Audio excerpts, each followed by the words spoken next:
Okay, we have the coach, and he is ready for your questions. We're going to start over here on the left side, third row.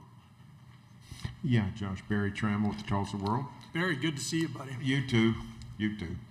All across college football, people are having trouble running the ball.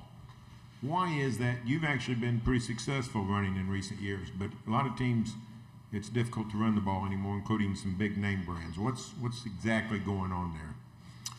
I don't know that it's just one thing. I think the game is cyclical sometimes, and defenses have continued to do a really good job structurally changing, being extremely multiple.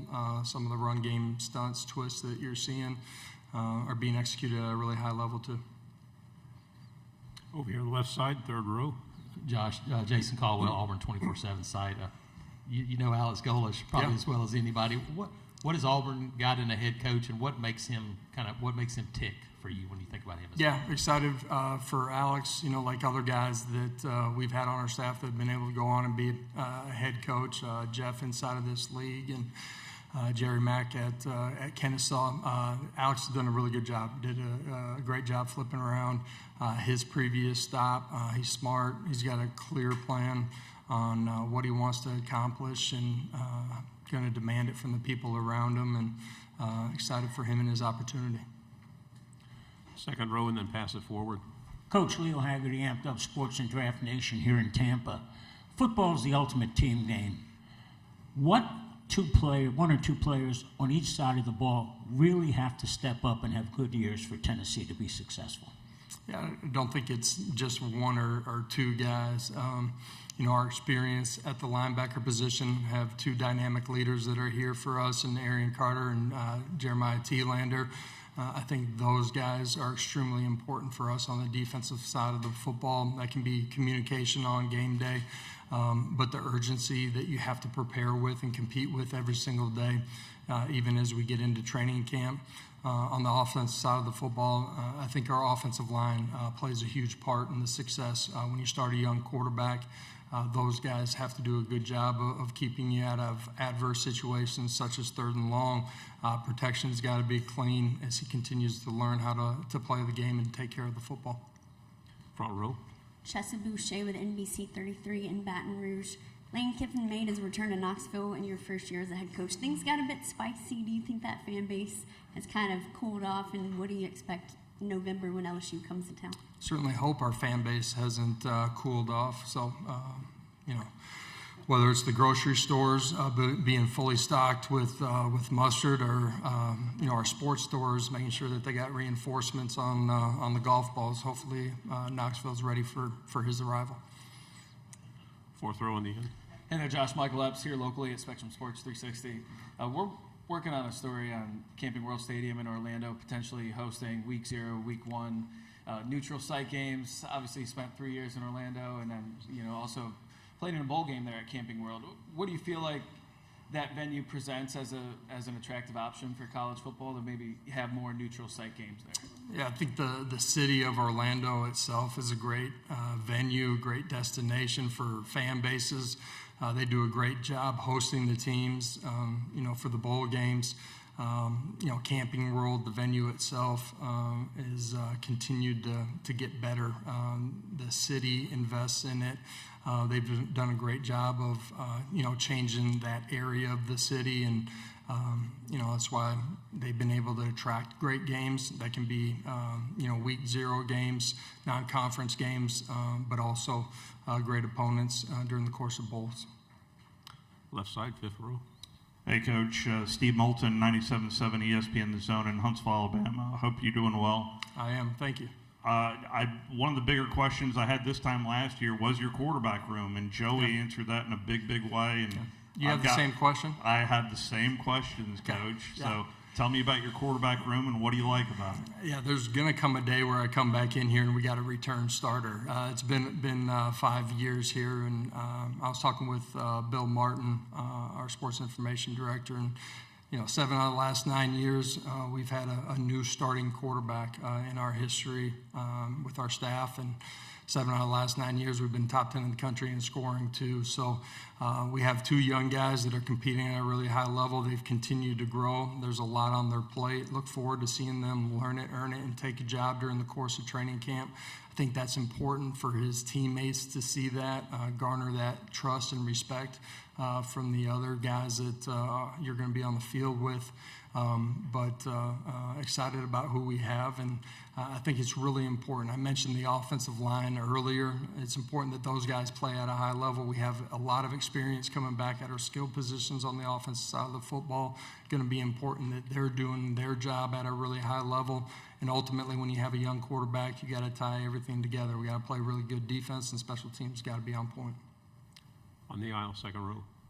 Hey, Coach. AP Stidham, AP as we see it. Coach, would you be able to describe a few attributes of the 2 quarterbacks that you feel are competing for the position? Yeah, George McIntyre redshirted a year ago, second year in our system.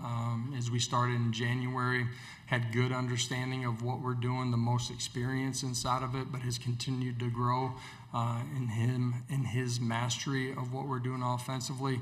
Thought he took some big jumps fundamentally and technically inside of the pocket that were important for him during this offseason. Faison Brandon, true freshman, radically changed his body. He's done a great job competing in that avenue, but has competed extremely hard. He's one of the first guys in the building, one of the last to leave. He's constantly doing extra work to make up ground and master what we're doing offensively. I like the way that they've competed individually. I like how they've competed as a group. They've done it the right way, which I think is important that your team sees that. And looking forward to seeing them as we start training camp here in a couple of weeks. Fourth row on the aisle, then pass it behind you, please. Tyler Shaw with KBTX in Bryan, College Station. I want to ask about one of your former players, Ricky Gibson, just kind of what kind of a player he is and what he brings to a defense. Yeah, had an injury a year ago. Maybe got a quarter of action, but he's somebody that played at a high level as a young player. He's smart, he's competitive, and a really good football player. Fifth row aisle. Travis Tyndall, ESPN Austin. Coach, can you talk about your conference opener versus Texas, and it being the first time that both of these programs have played each other since the end of the 1968 season? First time the real UT plays the other UT in a while. Obviously a big game. Just inside the landscape of this conference as you open up conference play. But a program that's done a really good job under Coach Sarkisian.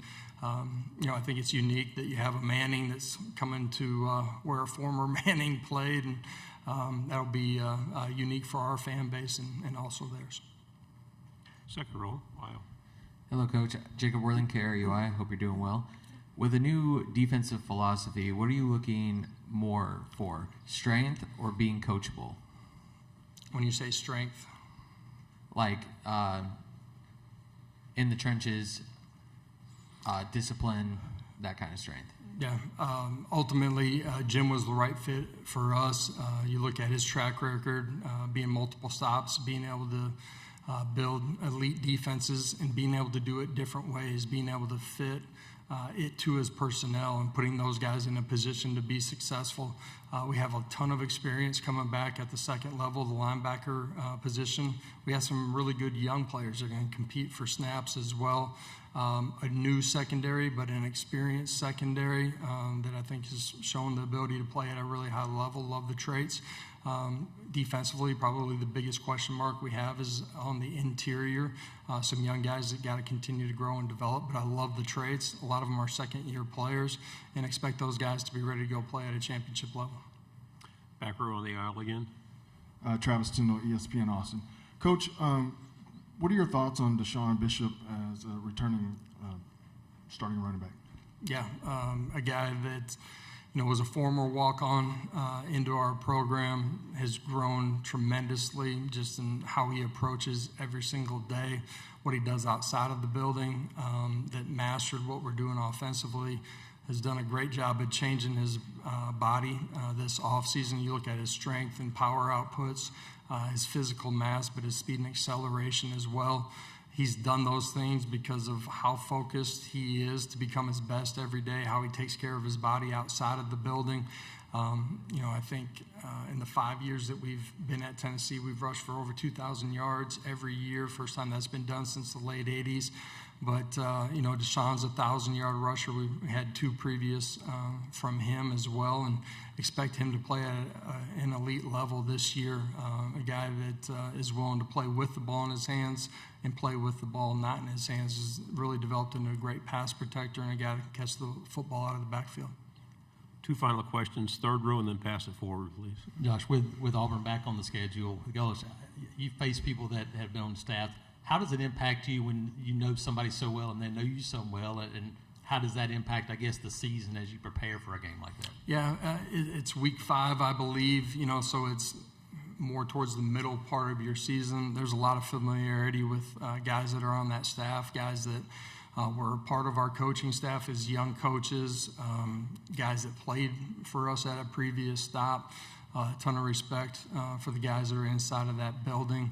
It'll be unique. It always is when you face somebody that's got that type of familiarity that you've sat in the war room with as you're designing game plans and getting ready for battle.